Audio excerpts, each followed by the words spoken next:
Ready to go? Okay. Action.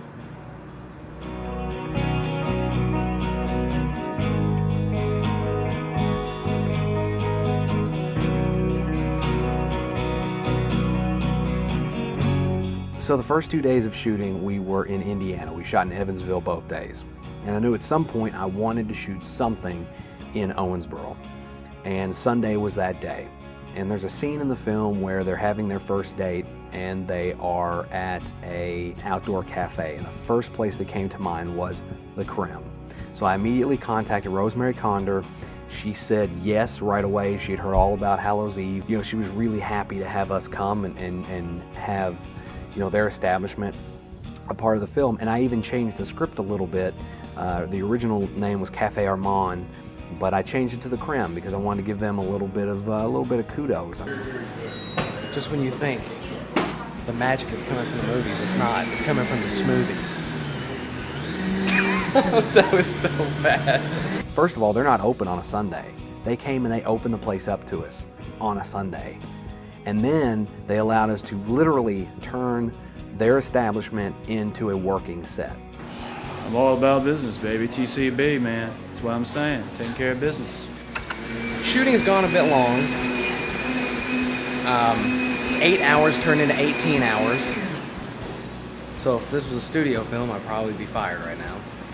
We shot outdoors. We used the interiors for makeup and costume changes and just to let people cool off. And they even made, Rosemary made free coffee at one point, and Larry Condor was passing it around to everybody. It was really cool, and their hospitality was absolutely amazing. And I don't think we could have asked for more than that. I mean, they came on a day when they didn't have to, and they allowed us to use their location when they didn't have to. They gave of themselves like everyone else, and they didn't expect anything in return. And once again, I cannot ask for more than that, and I can't thank them enough for allowing us to come make a mess in their place. And we cleaned it up afterwards, but still, it was just really cool to have, you know, an existing working set being able to make something that is actually very important to Owensboro a part of the film. I can't wait for them to see the final product and so they can see, you know, their business really prominently displayed in the film. It's just one of those things that happen, one of those pieces of the puzzle that really fall into place. And it really humbles you because you realize that there are so many people out there that want you to succeed and want to be a part of what you're doing. And this was definitely one of those examples, and it was pretty fantastic. It was pretty crazy how an entire year is spent working up to 3 days, and they go by just like that. And but it was an extremely long weekend, and we were all kind of happy too to be able to get back and to see our families. And it was an experience that I'll always remember.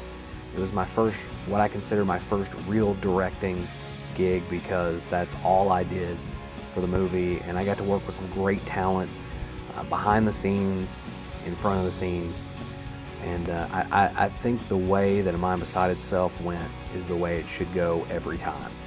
This is the final day for shooting on A Mind Beside Itself, and I just want to thank everybody who has been a part of this, because, you know, ultimately, without everybody helping out, with all the extra hands, the actors, the idea guys don't make the movie, the people behind the scenes make the movie. So without those people, this would not be possible. So I just want to thank all them, and of course thank myself for being so talented.